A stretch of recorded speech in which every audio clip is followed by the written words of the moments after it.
브라이언 캠프 주지사는 공립학교 내 마스크 착용 관련 의무 조항을 강제할 수 없도록 하는 행정명령을 준비 중에 있습니다. 마스크 착용은 개인의 선택에 맡긴다는 것입니다. 보도에 김상은 기자입니다. 브라이언 캠프 주지사가 공립학교 마스크 착용 의무를 제한하는 행정명령을 내릴 것으로 보입니다. 현재는 해당 학군에서 학생과 교사들에게 마스크 착용을 의무화할 수 있지만 행정명령이 통과되면 학생과 교사뿐만 아니라 시설 내 관계자들에게도 마스크 착용을 강요할 수 없습니다. 하지만 일부 조지아 민주당 측은 캠프 주지사의 결정에 반대의 의사를 보였습니다. 아직 전 연령대가 백신 접종을 받을 수 없다는 게 이유입니다.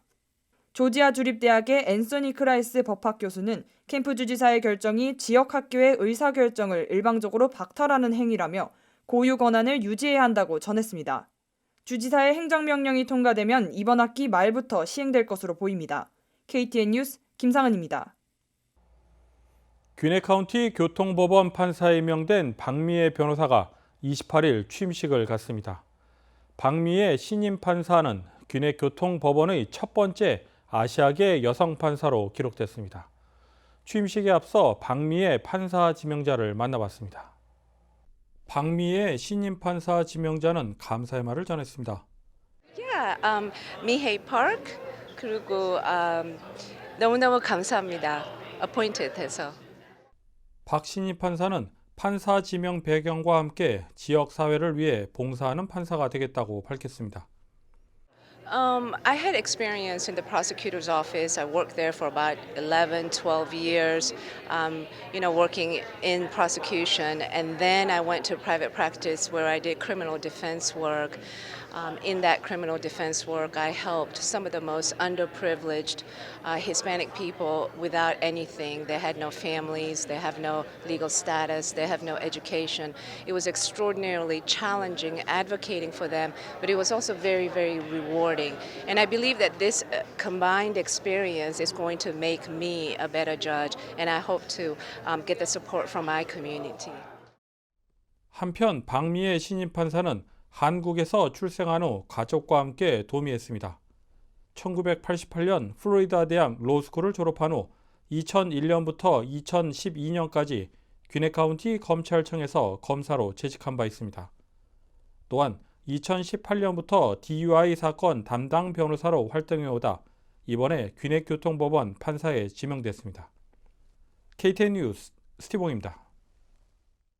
요즘 주택을 구입하려는 분들마다 어려움을 토로하고 있습니다. 지난 3월 미국 주택 가격이 15년 만에 가장 큰 폭으로 치솟았기 때문입니다. 주택 매물이 없다 보니 집을 사려는 사람들은 웃돈까지 줘가면서 구입해야 하는 실정입니다. 급기야 백악관까지 나서 주택 시장에 대한 우려를 표명했습니다. 지난 3월 전미 주택 가격 지수는 지난해 같은 기간보다 13.2% 올랐습니다. 이 같은 가격 상승폭은 2005년 12월 이후 가장 큰 것입니다. 이 같은 주택가격 급등의 원인으로는 수급 불일치가 심화됐다는 분석입니다. 즉, 주택시장의 수요와 공급이 불균형을 보이고 있다는 것입니다. 집을 사려는 사람에 비해 팔려는 사람의 집이 부족하다 보니 이른바 셀러 마켓이 형성되고 있는 것입니다. 집을 판매하려는 셀러 입장에서는 주택 감정가보다 훨씬 높은 가격으로 집을 내놓고 있는 상황입니다. 그러다 보니 일반인들은 더더욱 주택 마련이 힘들어지고 있습니다. 특별히 융자를 받아 주택을 구입하려는 경우 주택 감정가와 현재 매매 시세가 달라 어려움을 겪고 있는 것입니다. 한편 젠 샤키 백악관 대변인은 집값 상승은 주택시장과 주택시장 접근성에 대한 우려를 높이고 있다고 말했습니다. KTN 뉴스 스티봉입니다. 귀네 카운티 경찰은 지난 5월 16일 실종 신고된 한인 여성 남순 씨를 27일 찾았다고 밝혔습니다. 또한 안전한 곳에 있다고 전하며 구체적인 발견 경위는 공개하지 않았습니다. 전원에 따르면 남순 씨는 당초 실종이 아닌 스스로 집을 나간 것으로 알려졌습니다.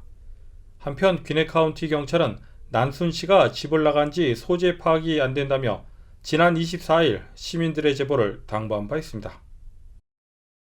다음은 코로나19 소식입니다. 오늘의 코로나19 현황을 김상은 기자가 종합했습니다. 5월 27일 오후 2시 50분 기준 미국 내 코로나19 누적 확진 환자는 3,398만 1,230명, 누적 사망자는 60만 6,467명입니다. 어제 하루 동안 신규 확진 환자는 28,270명 늘었고 신규 사망자는 1,084명 증가했습니다. 주별 누적 확진 환자는 캘리포니아, 텍사스, 플로리다, 뉴욕, 일리노이 순으로 많습니다.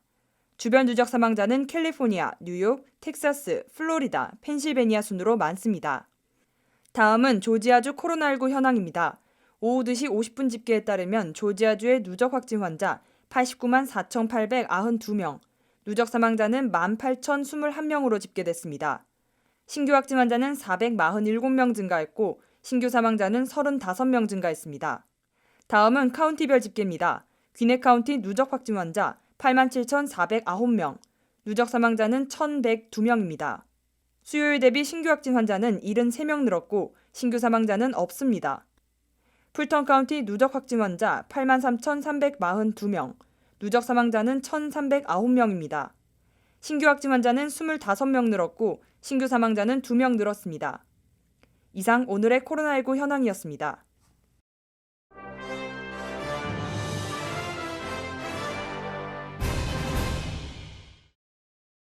다가오는 7월부터 EU 유럽연합 회원국 내에서 자유로운 여행을 보장하는 백신 여권이 도입됩니다. 백신 접종을 마쳤거나 최근 음성 판정을 받은 경우 코로나19에서 회복돼 황치를 가진 EU 회원국 국민이 발급 대상입니다. 증명서는 QR코드로 발급되며 7월 1일부터 27개 EU 회원국 내에서 통용됩니다. EU는 회원국 국민뿐만 아니라 백신 접종을 입증할 수 있는 비회원국 국민에게도 자가격리 면제 혜택을 적용하겠다고 밝혔습니다. 비회원국 국민은 세계보건기구 WHO와 EMA의 승인을 받은 화이자, 모더나, 아스트라제네카, 존슨앤존슨의 백신 접종을 입증할 경우 2주 자가격리를 면제받을 수 있습니다. 1994년부터 2004년까지 큰 사랑을 받았던 시트콤 프렌즈의 6주인공이 함께한 프렌즈 리유니언이 27일 HBO 맥스를 통해 처음으로 방송됩니다. 17년 만에 완전체로 모인 이들의 모습에 팬들은 기대감을 드러내고 있습니다. 특히 이 방송에는 방탄소년단이 게스트로 출연할 예정이어서 더욱 관심을 모으고 있습니다. 공개된 영상은 프렌즈의 주인공 6배우들의 뒷모습을 담고 있으며 게스트로 방탄소년단 외에도 데이비드 베컴과 저스틴 비버 등 유명인들이 출연한다고 알렸습니다. 맥도날드가 방탄소년단 BTS와 함께 만든 세트 메뉴의 글로벌 판매를 시작했습니다. 해당 메뉴는 미국을 비롯해 12개 나라를 시작으로 한정판 BTS 밀을 판매하고 있습니다. 미국 전역의 TV 광고로 홍보한 BTS 세트 메뉴는 치킨 맥너겟 10조각과 감자튀김, 콜라 그리고 한글이 적힌 케이준 소스 등으로 구성됐고 오는 6월까지 50개 나라에서 선보일 예정입니다. 맥도날드가 유명 연예인과 손을 잡고 글로벌 세트 메뉴를 내놓은 건 이번이 처음입니다. 이상으로 5월 27일 KTN 뉴스를 모두 마칩니다. 시청해주신 여러분 고맙습니다.